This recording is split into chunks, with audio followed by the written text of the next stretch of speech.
क्या करते हैं, रिकॉर्डिंग स्टार्ट हो गई।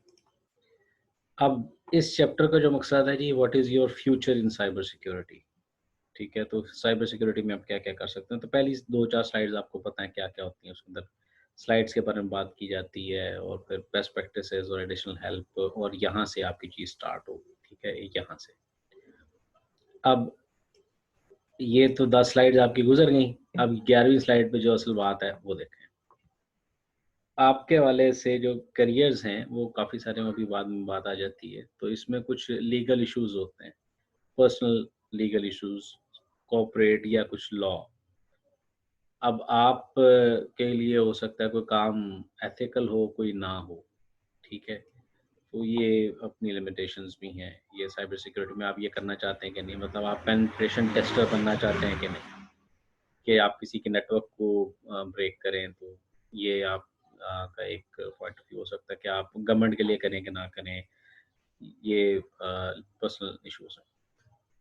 फिर कॉर्पोरेट लीगल इश्यूज़, बिज़नेस जो है वो उनके लिए कुछ रिक्वायरमेंट्स होती हैं कि उन्होंने उसको मानना है। वो नॉर्मली लॉ या एनफोर्समेंट कंपनीज़ होती हैं, जैसे एक है हिपा सर्टिफाइड लोग होते हैं, हेल्थ इंश्योरेंस प्रोफेशनल्स करके कुछ ऐसा कुछ बनता है वो। तो ये सर्टिफिकेशन है कंप्लायंस के हवाले से।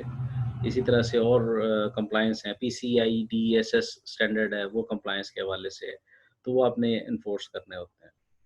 तो अगर आप कॉर्पोरेट सेक्टर में कोई चीज़ लॉ को ब्रेक करेंगे, तो आप कंपनी को भी नुकसान पहुँचा सकते हैं और आपको भी नुकसान हो सकता है, ठीक है? तो इसके हवाले से करना क्या है? आपने अगर कोई काम भी करना है साइबर सिक्योरिटी के हवाले से, तो आपने लॉ को देखना है या आपने किसी लीगल बंदे से ये बात करनी है कि मैं ये करना चाह रहा हूँ, तो ये ठीक है कि नहीं।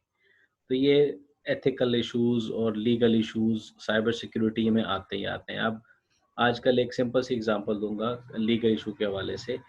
एक लॉ यूरोप में पास हो चुका है, उसका नाम है GDPR, general data protection regulation, अब एक्ट हो गया हुआ है। उसमें ये है कि हर यूरोपियन के पास ये इख्तियार है कि जो भी डाटा है वो उसका अपना है, उसकी मर्ज़ी से इस्तेमाल होगा, वो चाहे तो वो डिलीट कर सकता है। अब ये वाली जो बात है, ये ऐसा अभी सुना था कि पाकिस्तान में भी इम्प्लीमेंट हो रही है कि जी पाकिस्तान का डाटा पाकिस्तान में रहेगा, और सपोज़ ट्विटर है, तो ट्विटर का यहाँ पे एक परमानेंट ऑफ़िस होगा और जो कि गवर्नमेंट के साथ कोऑर्डिनेट करेगा। तो ये वाली इस किस्म के जो लॉज़ हैं और होने चाहिए, वरना ये होता है कि ये जो कॉर्पोरेशंस होती हैं, वो जो दिल करता है वो करती हैं। अभी भी फ़िलहाल अगर आप देखें, यूएस में भी अगर हम बात करते हैं, अमेरिका में उसकी बात करेंगे, गूगल की, तो गूगल ने अपने डेटा सेंटर्स में डेटा रखा हुआ है, जो कि ज़्यादा होगा हो सकता है अमेरिकी गवर्नमेंट से। वो भी उनसे माँग रहे होते हैं, ठीक है? कई दफ़ा वो नहीं देते, तो ये आपने कुछ लेजिस्लेशंस या कई दफ़ा वो सुंदर पिचाई साहब जो हैं, वो कांग्रेस के आगे आगे सुंदर पिचाई कौन है जी? He is CEO of Google. अब वो साहब आके रिप्रेज़ेंट कर रहे होते हैं गूगल को, उनके सवालों के जवाब दे रहे होते हैं। कई सवालों के जवाब सही दे पाते हैं, कई सवालों के नहीं दे पाते, कई के घुमा जाते हैं, वगैरह-वगैरह। तो ये सारे लीगल इश्यूज़ हैं, लीगल इम्प्लीकेशंस के अंदर आके उनको पकड़ा जाता है, और असल जो ऑब्जेक्टिव जो होता है, असल वजह होती है, वो साइबर सिक्योरिटी होती है, प्राइवेसी कंसर्न्स होते हैं, सिक्योरिटी कंसर्न्स होते हैं, और उनके अलावा वो डाटा किस तरह से इस्तेमाल करने में चीज़ें होती हैं। अभी फ़िलहाल अगर आप देखें, आप कहाँ-कहाँ से होके कहाँ-कहाँ गए, ये जीपीएस कोऑर्डिनेट्स हैं, गूगल के पास पड़े हुए हैं। तो एथिकली इट इज़ इमोरल कि कोई गूगल वो डाटा किसी के साथ शेयर करे। लेकिन गूगल उसको आपको पता है बेचता है। फेसबुक उस डाटा को बेचता है, ठीक है? तो ये लीगल इश्यूज़ हैं। तो इसमें ये है कि अभी माइक्रोसॉफ्ट ने ना 90s में की बात है, जब या अर्ली 2000s की बात है, उस वक़्त एक वेब ब्राउज़र होता था, नेटस्केप नेविगेटर। बाद में उसका नाम नेटस्केप रख दिया गया। अब वो नेटस्केप नेविगेटर विंडोज़ में इंस्टॉल हो जाता था और वेब ब्राउज़र के तौर पे काम आता था। उस वक़्त इंटरनेट एक्सप्लोरर नहीं था। तो माइक्रोसॉफ्ट ने एक वहाँ पे पाबंदी लगाई, वो ये पाबंदी लगाई कि जनाब जो कोई सॉफ्टवेयर आपने यूज़ करना है, वो हमारा माइक्रोसॉफ्ट का होगा, थर्ड पार्टी आप सॉफ्टवेयर यूज़ नहीं कर सकते हमारी विंडोज़ पे। ये एक चैलेंज हो गया, ये कोर्ट में चैलेंज हो गया। तो प्राइवेसी की अगर बात करते हैं या ऑप्शंस की बात करते हैं, तो फिर वो ये चैलेंज हो गया। ख़ैर साइबर सिक्योरिटी से रिलेटेड नहीं थी ये बात, लेकिन उसमें ये बात थी कि ये मोनोपोली बना रहा है। तो मतलब लॉ कम्स इनटू इफेक्ट। कोई अगर लॉ है तो आएगा, चाहे वो साइबर सिक्योरिटी है, चाहे वो कंप्लायंस है या और कोई चीज़। ठीक है जी। फिर इंटरनेशनल लॉ के हवाले से कुछ ऑर्गेनाइजेशंस हैं, उसको अगली हम स्लाइड में देखते हैं। वो भी इम्पैक्ट करती हैं आपके सारे लीगल इश्यूज़ को। ये है, अब इसमें अगर देखें, ये इसके बाद लास्ट स्लाइड है वैसे। अब पर्सनल एथिकल इश्यूज़ क्या है जी? लीगल बिहेवियर जो है वो, अगर कोई काम लीगल है तो it may be unethical. For example, legally you are allowed to spy on somebody, but it is unethical. ठीक है, लीगली आप जो है, आप अगर आप नेटवर्क एडमिनिस्ट्रेटर हैं तो legally you are allowed to view the network traffic of particular computer. ठीक, लेकिन एथिकली वहाँ पे जनाब साहब बैठे हुए हैं, जैसे डायरेक्टर साहब बैठे हुए हैं और उनका डाटा को हम स्पाई कर रहे हैं, तो it is unethical unless you have specific permission. Corporate में भी, कॉर्पोरेशंस में क्या है, कुछ कोड्स ऑफ बिहेवियर हैं, वो नॉर्मली लॉ कोई ना कोई उसको एनफोर्स कर रहा होता है। ठीक है, अब पब्लिश जो कोड ऑफ एथिक्स है, क्या करना है क्या नहीं करना, वो कौन कौन सी ऑर्गेनाइजेशंस इशू करती हैं, वो CSI है, साइबर सिक्योरिटी इंस्टीट्यूट है, information and system security and security association है, association of information technology professionals है। अब डायलेमा के हवाले से ये एक डायग्राम बनी हुई है, कब वो क्या करें, कोई लीगल है, अच्छा हाँ श्योर है तो कंटिन्यू। क्या वो कंपनी पॉलिसी से मैच करती है, हाँ जी कंटिन्यू। आप कर रहेंगे, क्या इसके नुकसान तो नहीं होगा, नहीं होगा जी कंटिन्यू। अगर अगर कोई सब लोग करते हैं तो ठीक है, हाँ जी ठीक है। अगर मैं भी कंफर्टेबल करूँगा तो ठीक है, तो फिर आपका ठीक चल रहा है। अगर इनमें से कहीं पे भी मिस करता है, इवन नॉट श्योर भी होता है, तो वो इलीगल है। ये एक जेनेरिक एक चीज़ बनी हुई है, ठीक है। तो फिलहाल मैं ज़रा अज़ान हो रही है तो मैं पॉज़ लूँगा अपनी बातों में।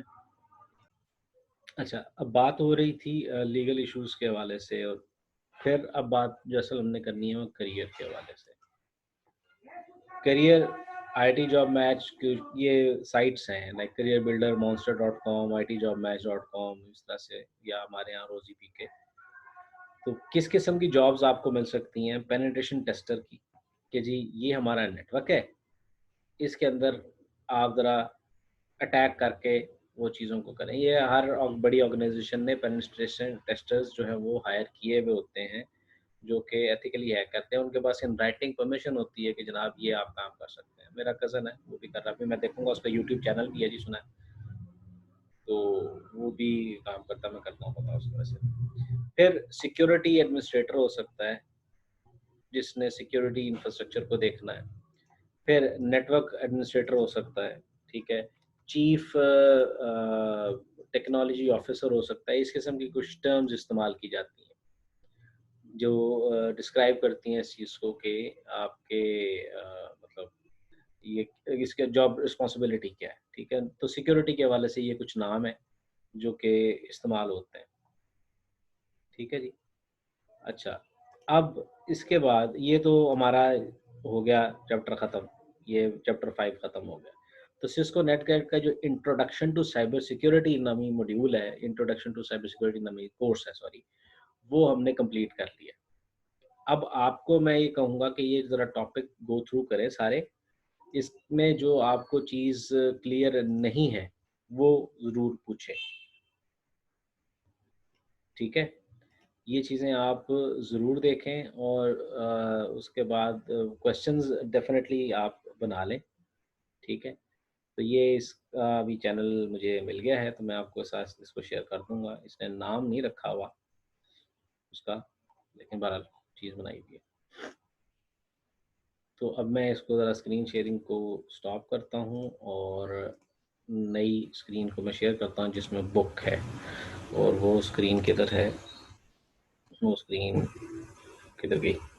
कहाँ गई? I forgot where it is, ढूंढने को भी नहीं मिल रही। ये है शायद इंफॉर्मेशन सिक्योरिटी के साथ, यही होगी। ये तो मेरा ये आ गया, ये चैप्टर 11 लिखा हुआ नजर आ रहा है जनाब? अगर नहीं आ रहा तो काइंडली बताइएगा। आ रहे हैं। ओके जनाब, मुझे था कि शायद वही टैब या एक स्क्रीन करता है। हमने इस चैप्टर को मैं थोड़ा सा रिव्यू कर लूँ क्योंकि इसमें SHA1 बस रह गया था बताने वाला, वो मैं ज़रा थोड़ा डिटेल में बता दूँ, तो वो देख लेते हैं। ये चैप्टर हमने ये टर्म पढ़ी थी, हैश फंक्शन क्या होता है, crypto hash graphic hash function क्या होता है, फिर ये मैंने वो कीमा निकालने वाली मशीन भी बताई थी, ठीक है? मैसेज डाइजेस्ट क्या बला होती है, फिर उसके कुछ सिनेरियोज़ डिस्कस हुए थे कि डाटा इंटीग्रिटी कैसे चेक होगी, डाटा कॉन्फिडेंशियलिटी कैसे मेंटेन होगी, ठीक है? इंटीग्रिटी तो चलो हो रही है चेक, कॉन्फिडेंशियलिटी रह गई थी। फिर हमने ये वाली डायग्राम समझी थी, मैसेज है, उसका हैश बनता है, हैश को कंबाइन किया जाता है, मैसेज प्लस हैश और उसको एन्क्रिप्ट करते हैं और भेज देते हैं। ये वाली जो टर्म्स थी हमने पढ़ी थी, ठीक है? फिर ये वाली सारी कहानी हमने पढ़ी थी, ये इंपॉर्टेंट चीज़ है। डिजिटल सिग्नेचर के हवाले से बात हमने की थी कि होता क्या है, डिटेल में अगले चैप्टर में है, इससे नेक्स्ट चैप्टर में, ठीक है? फिर ये वाले सिनेरियोज़ हमने डायग्राम्स डिस्कस किए थे और फिर कुछ हैश फंक्शंस जो हमने डिस्कस करने थे, वो हमने बात की थी कि जी MD5 है और उसके बाद SHA है। फिर हमने एक हैश फंक्शन के हवाले से डिस्कस किया था कि वो हैश फंक्शन जो है, वो उसमें कोलिजन नहीं होनी चाहिए। कोलिजन क्या थी कि आप एक टेक्स्ट की बात करते हैं और दूसरा टेक्स्ट जो है, वो दोनों मतलब अगर से एक स्ट्रिंग ऑफ है, उस एक स्ट्रिंग है या एक फ़ाइल है, उसका हम हैश जनरेट करते हैं और दूसरी फ़ाइल है, उसका हैश जनरेट करते हैं, प्रोवाइडेड कि वो दोनों से थोड़ा-सा डिफरेंस है, दोनों का हैश जो है वो सेम नहीं होगा, ये वाली बात है। तो सिक्योरिटी के हवाले से ये वाला टेबल हमारा रहता था जिसको हमने नहीं देखा, ठीक है? वो क्या रिक्वायरमेंट्स हैं कुछ, वो ये है कि आपकी क्रिप्टोग्राफिक हैश फंक्शन में वेरिएबल इनपुट साइज़ होगा, ठीक है? मतलब उसके अंदर लिमिट नहीं होती कि आपने इनपुट कितनी देनी है। तो hash function can be applied to a block of data of any size, लेकिन उसमें शर्त ये होती है कि वो ब्लॉक को हम लिमिट कर लेते हैं कि 1024 है या 512 का ब्लॉक बनेगा, उसको हम एन्क्रिप्ट करेंगे। अगर कोई उससे कम है, तो उतनी पैडिंग ऐड कर देंगे, अगर उससे ज़्यादा है, तो उस हिस्से को अलग कर देंगे, जो अलहदा रह जाएगा उसके अंदर पैडिंग ऐड कर देंगे, तो ये वाली बात है। और साइज़ हमारा फिक्स्ड होगा, जो हमारा रिज़ल्ट आएगा वो फिक्स्ड बिट्स पे होगा। एफिशिएंट जो होगा कोड, प्री इमेज रेजिस्टेंस, ये क्या था कि अगर आप हैश क्रिएट करते हैं तो ये वन वे है, टेक्स्ट से या सोर्स से हैश बन जाएगा लेकिन हैश से वापस टेक्स्ट नहीं बनेगा, ठीक है? तो ये वाला सेकंड वाली जो बात है ये भी वही है, लेकिन ये कि it is computationally infeasible to find this. Collision resistance की बात होगी और सूडो रैंडम के रैंडमली चीज़ें बनेंगी। तो ये जो फोर्थ प्रॉपर्टी की बात हो रही है, it is one way property, ये मैं आपसे डिस्कस कर चुका हूँ, ठीक है? It is impossible to generate message from the code, ठीक? ये बात प्री इमेज की बात हो गई थी। सेकंड वाली बात क्या है कि it is infeasible to find alternative message with the same hash. मतलब आपको हैश मिल गया, उससे आप ये नहीं फाइंड कर सकते कि ये अगर मैसेज इसका है तो इसका अल्टरनेट क्या हो सकता है। तो डेफिनेटली वही है कि प्री इमेज मैसेज हैश से मैसेज नहीं बन सकता। जब हैश से मैसेज नहीं बन सकता तो हैश से दूसरा मैसेज कैसे आपको पता चल सकता है? तो ये that makes sense. Collision resistant की बात हो गई थी कि एक मैसेज बना और दूसरा मैसेज बना तो दोनों का सेम हैश नहीं होगा, ठीक है? इसमें ये जो एग्जांपल दी गई कि आपने बॉब ने मैसेज भेजा एलिस को और बॉब ने कहा जी 2 मैसेजेस मिले हैं उसको सेम हैश के साथ और एक में कम अमाउंट का कहा है कि जी एलिस पे करिए, एक में कहा है ज़्यादा। तो एलिस ने जब वो कम वाले को साइन किया लेकिन बॉब कहता है कि नहीं जी ज़्यादा, क्यों? क्योंकि दोनों का हैश सेम था। तो उसको ये लगा कि उसने ज़्यादा वाला को साइन किया है, तो ज़ाहिर बात है जिसको फ़ायदा होना उसको उससे बात करनी है। ठीक है, तो ये एक डायग्राम है हैश की और उसकी प्रॉपर्टीज़ के हवाले से। प्री इमेज रेजिस्टेंट हो, सेकंड प्री इमेज कोलिजन और ये यहाँ पे आपका हैश एग्जिस्ट करेगा। ये एक टेबल है जिसको आप देख लीजिएगा मतलब कुछ क्वेश्चंस आ जाते हैं एमसीक्यू के हवाले से, ठीक है? तो ये जो आखिरी चीज़ है सूडो रैंडम्स, इसकी कोई उस कोड में इतनी ज़्यादा बात नहीं की गई तो हम उस पर इतनी बात नहीं करेंगे। अब मैं यहाँ पे एक बात करूँगा SHA की, तो ये मैं ज़रा पेजेस इसीलिए स्किप कर रहा हूँ, ठीक है? SHA में देख के आपको ज़रा अब आने दी SHA एल्गोरिथम। SHA के कुछ वर्जन्स हैं। MD5 की बात इसलिए नहीं कर रहा क्योंकि MD5 में जो ये प्रॉपर्टी है कोलिजन वाली, ये वायलेट हो चुकी है कुछ केसेस में। एक दो दफ़ा ऐसे हुआ कि MD5 ने कुछ चीज़ों के हैशेस जनरेट कर दिए हैं रिपीटेडली, ठीक है। अभी भी कई वेबसाइट्स MD5 यूज़ कर रही हैं, ठीक है। लेकिन कई अभी ट्रांसफ़र हो चुकी हैं SHA के ऊपर। अभी SHA-1 क्या है, SHA-2 to 4, 2, 5, 6 क्या बला है, जिसको आसान ज़ुबान में याद रखने का तरीकाकार ये है कि ये जो आगे नंबर लिखा हुआ है, SHA-1 है या SHA-2 है या SHA-3 है, इसका मतलब है कि कितनी बिट्स वो जनरेट करेगा नॉर्मली, ठीक है?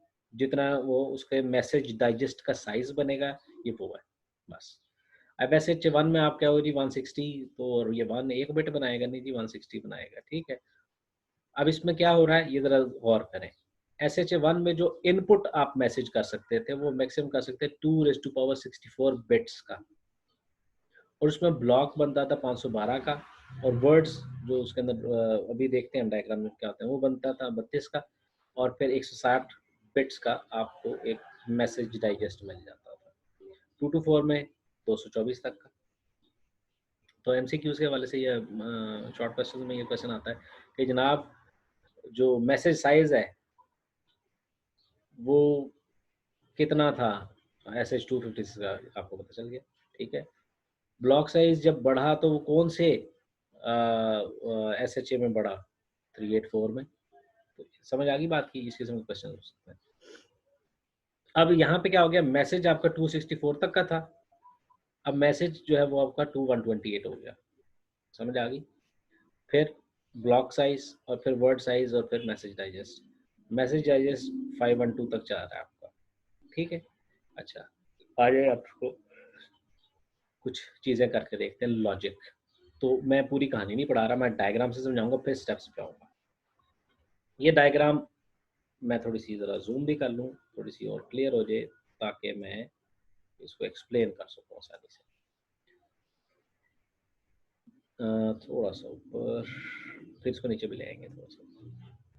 सॉरी जी, पता नहीं किधर गया। मैं कुछ क्लिक कर बैठा हूँ और वो कुछ ज़्यादा ही क्लिक हो गया।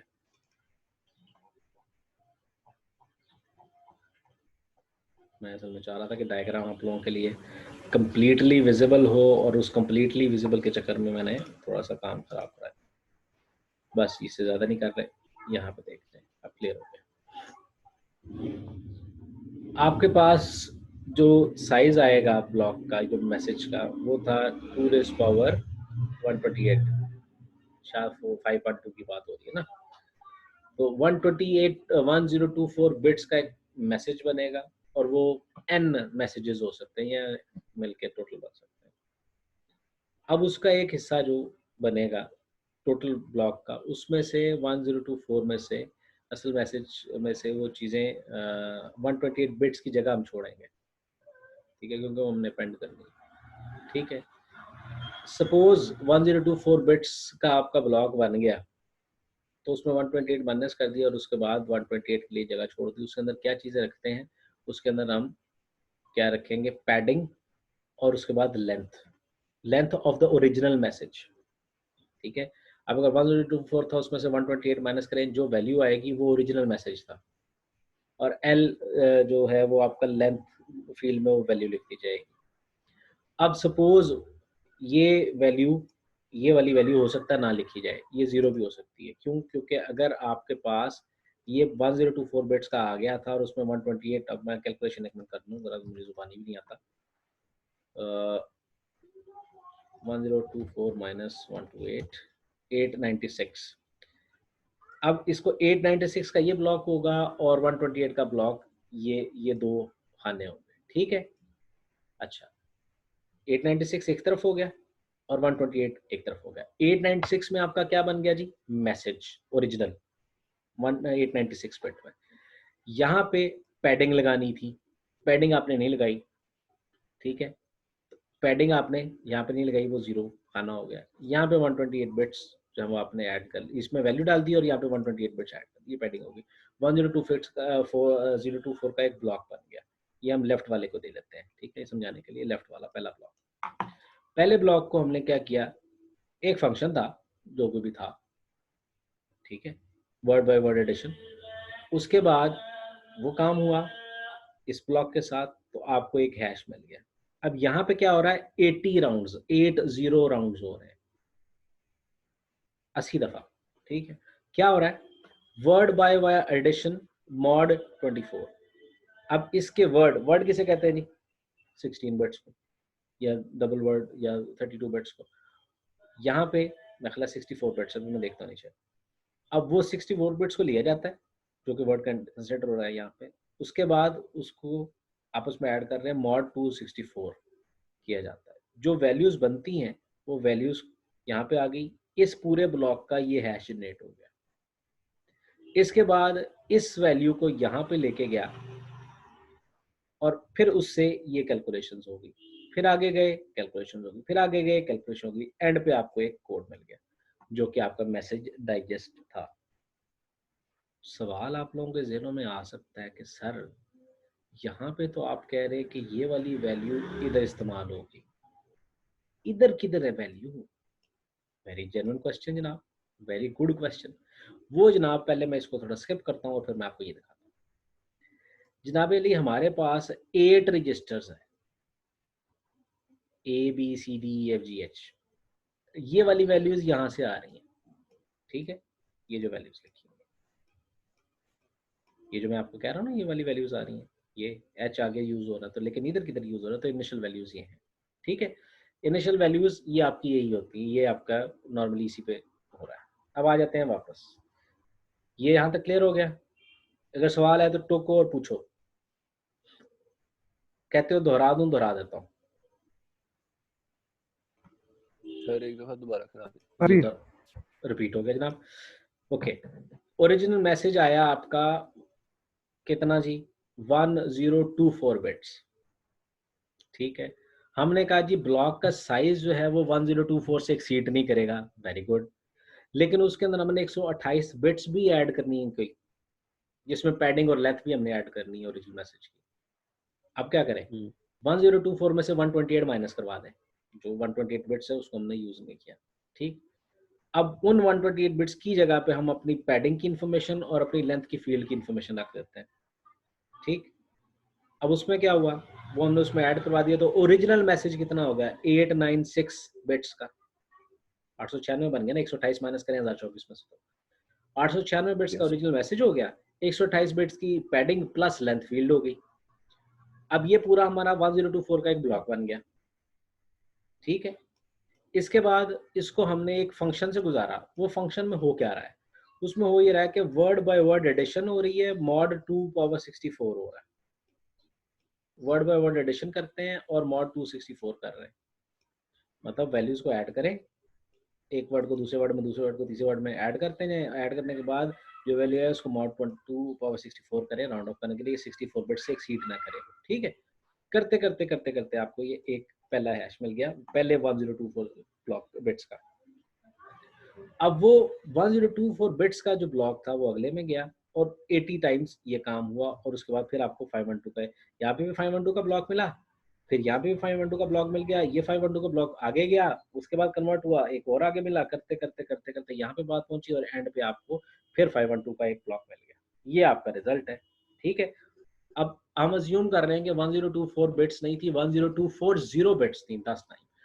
ठीक है, तो 10 ब्लॉक्स इस किस्म के बने, पहले ब्लॉक दूसरे की इनपुट बना, दूसरा ब्लॉक तीसरे की इनपुट बना, तीसरा चौथे की, चौथा पांचवे की, पांचवा छठे की, करते करते नौवां 10वें की इनपुट बन गया, और 10वें का जो रिजल्ट आया वो आपका ओरिजिनल हैश था। ठीक हो गया?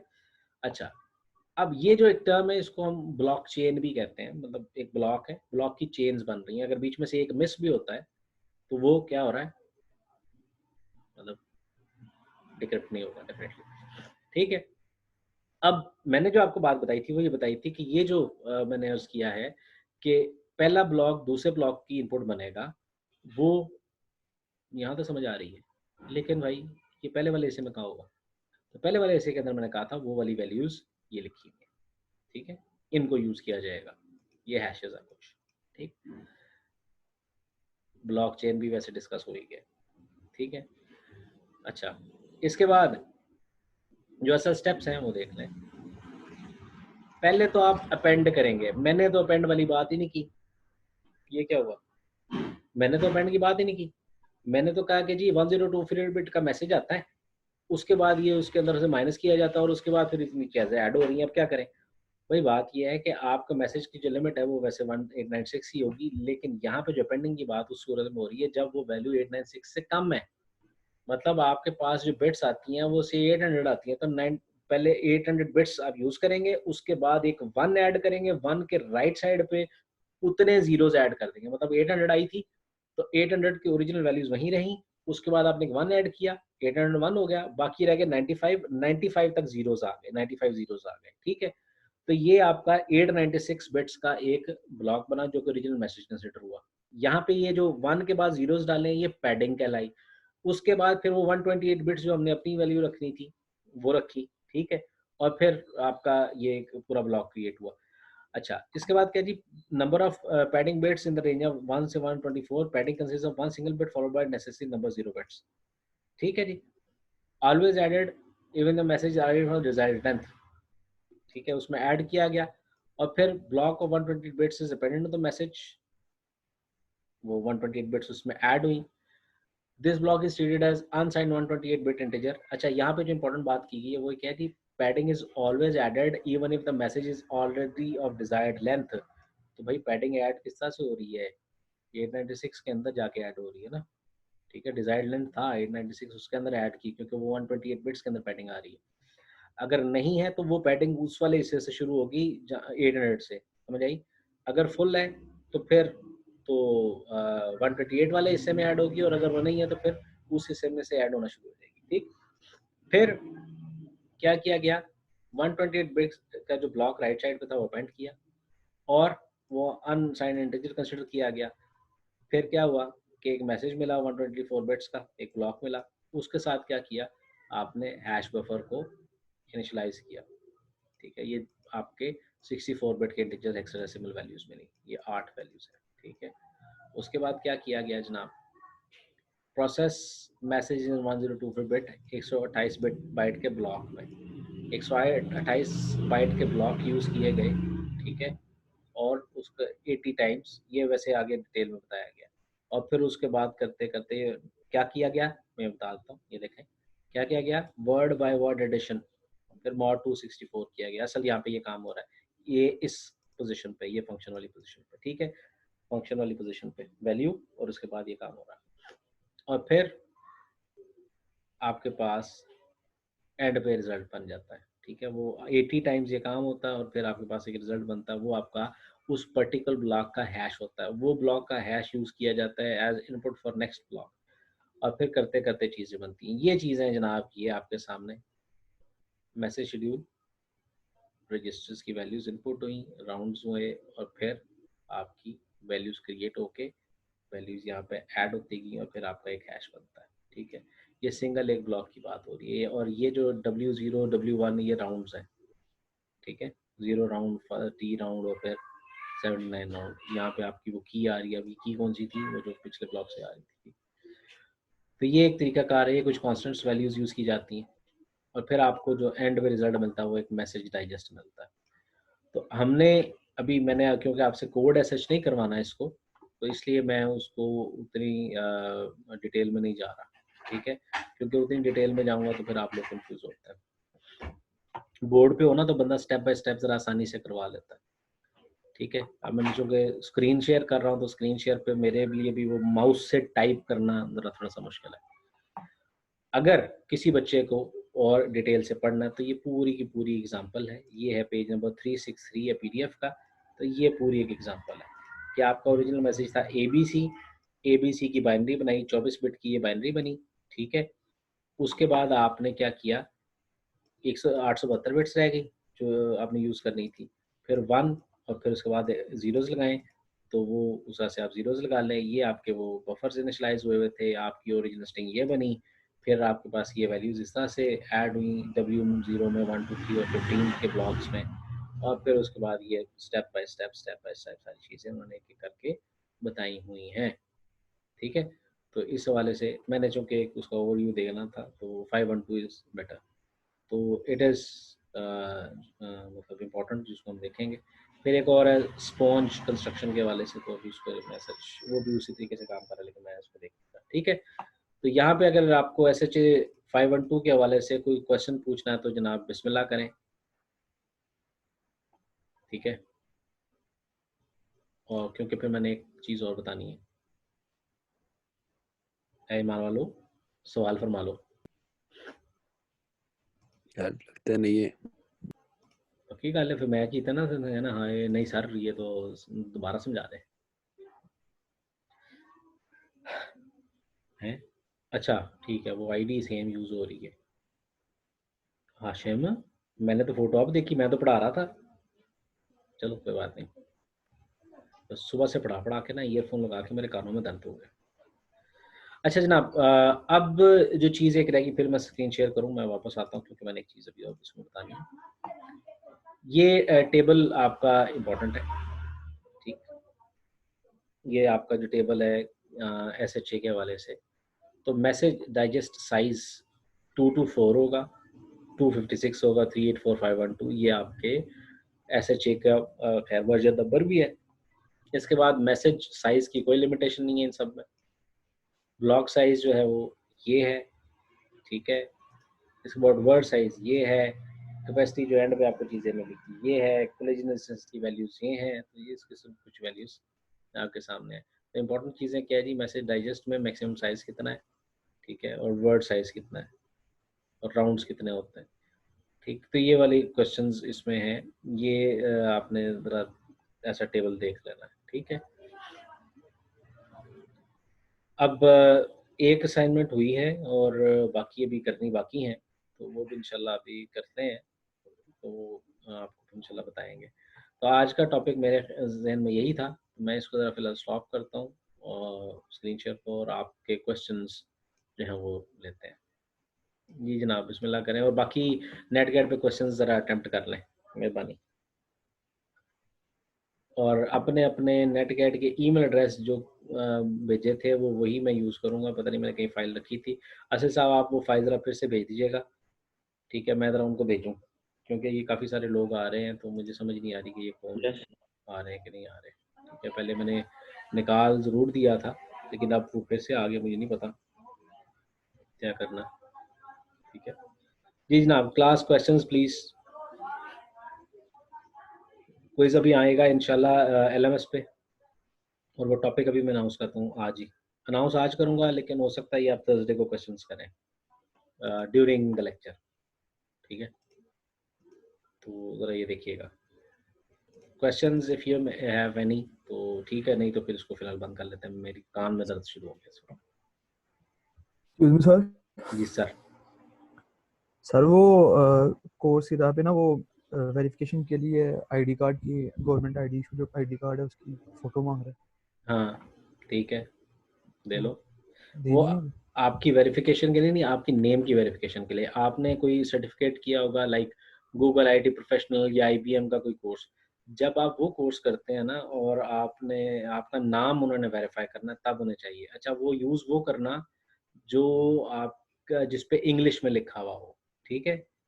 उर्दू वाला यूज़ ना करना, वो फिर यूज़लेस हो जाता है। मेरे साथ भी यही हुआ है। मैंने चूँकि उन्होंने कहा था कि हम सिर्फ CNIC यूज़ करेंगे, तो या पासपोर्ट यूज़ करेंगे, तो मेरा जो CNIC था वो उर्दू में था, और पासपोर्ट जो मैंने बनवाया नहीं हुआ, तो वो फिर मेरी वेरिफिकेशन फेल हो गई थी। फिर मैंने उनको कांटेक्ट किया, मैंने उन्होंने फिर लाइसेंस दिया। मैं कहा जनाब देखें, बात ये है, मेरे शनाख्ती कार्ड के ऊपर मेरा नाम उर्दू में लिखा हुआ है, अब आपके रिप्रेजेंटेटिव को अंग्रेजी पढ़नी, उर्दू पढ़नी नहीं आई, मैं क्या करूँ। तो खैर वो फिर उन्होंने कुछ वेरिफिकेशंस की, उसके बाद मेरा नाम जो है मुझे वेरीफाई कर दिया। हालांकि पहला मैंने नेम वेरिफिकेशन थी पहले, लेकिन अब इन्होंने एक एडिशनल लेयर ऑफ सिक्योरिटी लगाई है, तो वो ज़रा डॉक्यूमेंट्स देखते हैं, और फिर चूँकि उन्होंने सर्टिफिकेट इशू करना होता है, तो वो फिर वेरीफाई करते हैं, ठीक है। तो आपका अगर कंप्यूटराइज शनाख्ती कार्ड बना हुआ है जिसमें नाम इंग्लिश में भी है, तो बेहतरीन है। दोनों में? हाँ जी। हाँ तो बस ठीक है, वो दे दें, वो उनके लिए आसानी हो जाएगी, ठीक है। फ्रंट एंड बैक दें, ठीक और है। साथ वो यूं करके ऐसे चेहरा दिखाएं तो हो जाएगा। बल्कि मैंने उन्हें कहा, मैं कहा जी मेरी दाढ़ी आ गई है, जो शनाख्ती कार्ड है उस पर दाढ़ी नहीं थी, तो आपने शायद ये मसला क्रिएट किया। तो कहते नहीं जी, हमने नेम वेरीफाई करना है, तो हम नेम वेरीफाई कर लेते हैं। Very good. कौन से कोर्स में एनरोल्ड है शहजादा जिसके लिए चाहिए?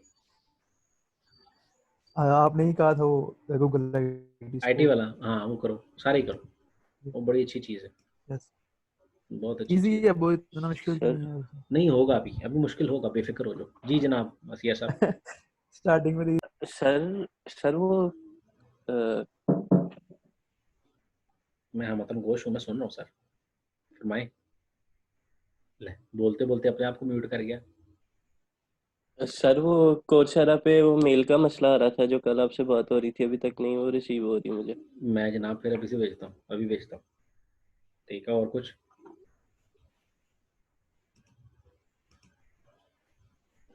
बस जी, Yes. चलें ठीक है, फिर इसको एंड करते हैं इंशाल्लाह। और मेरे कान दर्द कर गया, मेरा दिल कर रहा है मैं ईयरफोन निकालूं। ठीक है सर एक दफा हाशिम का माइक ऑन करवा लें। हाशिम साहब कर लें जनाब, आई पूछना उन्होंने। लो जनाब, मैंने ऑन कर दिया, मैंने खुद ऑन कर दिया जनाब। वो बोलेगा तो फिर वो फोटो जरा बड़ी होके आएगी ना, वो देखनी है जरा। हाथ धोगी तेरी। हसन ये काम कब से शुरू कर दिए? कमाल है भाई, कमाल है। मैं समझा उसने कोई क्वेश्चन करना तो यहाँ पे कहता सर वो बोलेगा तो उसकी फोटो बड़ी होके आएगी जी। ठीक है, अपना आशिम साहब घर जरा, रह रह के खराब हो गया। आशिम साहब जरा बोल लें क्योंकि वो बच्चे उदास हो गए। लो जनाब बोला थोड़ा सा, अब फोटो बड़ी होके आई है। आह, ठीक है, सर बड़ा माशाल्लाह। पोज मारा है। चलो ठीक चलो ठीक है, ओके जी, थैंक यू, दैल be all. Allah Hafiz. Sir, Allah Hafiz.